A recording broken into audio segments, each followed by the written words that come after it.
Okay mga bro, meron na naman akong i-share sa inyo na isang speaker mga bro na butas ang kanyang kon. Tuturo ko sa inyo mga bro kung paano mag-repair ng ganitong sira ng speaker. Ayan, kumbaga gagamitin nyo ito mga bro ay sabog yung kanyang tunog.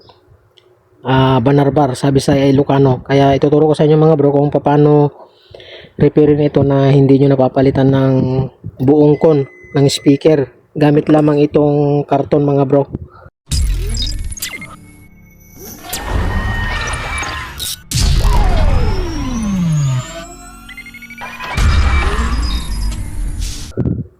Okay, simple lang yan mga bro. Kuha lang kayo ng karton, kahit anong klaseng karton pwede. Ang gagawin nyo, bibiyakin nyo lang, kukunin nyo itong isang side nya na ito. Ayan, tuklapin nyo lang. Okay, tuklapin natin mga bro.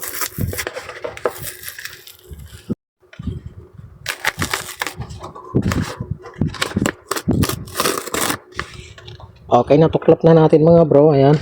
Ang mangyayari ay gugupit tayo mga bro. Gugupit tayo ng B-type. Ayan. Tapos didikitan natin ng adhesive mga bro. Okay, gugupit tayo mga bro ng B-type. Ayan, ganyan. Dikitan natin yung mga parte ng kon na butas-butas.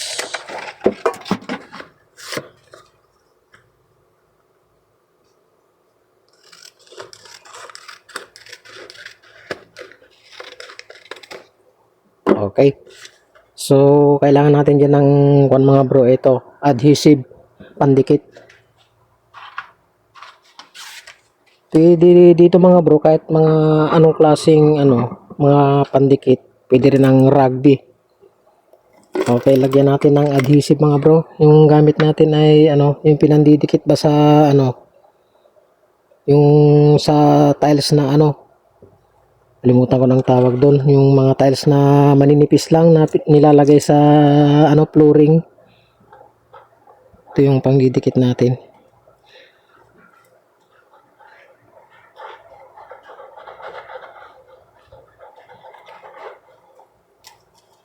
Ayan, tapos lagyan din natin to mga bro, itong karton natin.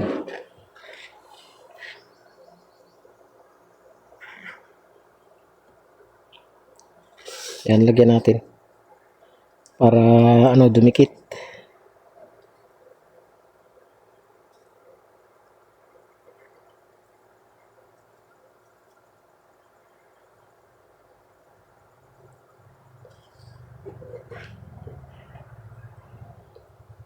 Okay, dikit natin mga bro.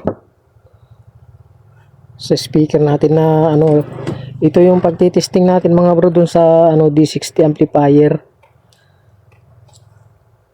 Bali ang speaker nga pala na ito mga bro ay 12 inches na meron siyang 30 watts na wattage. Ayan. Okay, tapos pag naidikit nyo na mga bro, yan, gupitin nyo lang kon dito ka, isusunod nyo lang dun sa dating bilog ng kanyang kon. Ayan. So, gupitin natin.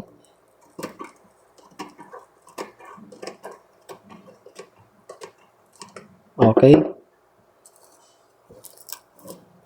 Ayan. Madaling mga bro, dumikit itong adhesive natin. Pang ito mga bro, para sa fibra na tiles na maninipis lang na nilalagay sa flooring.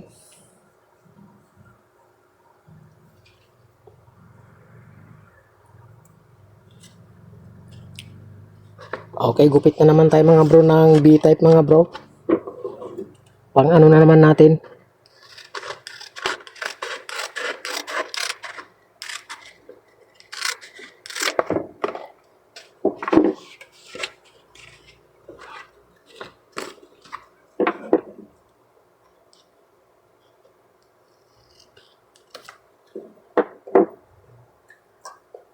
Tapos applyan na naman natin.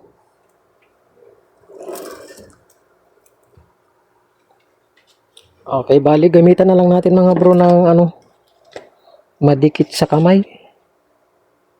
Yung adhesive. Merong kan dito ginagamit na pang brass, kaya lang hindi ko mahanap.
Okay, bali natapos na natin mga bro yung repair nating speaker. Ayan, oh.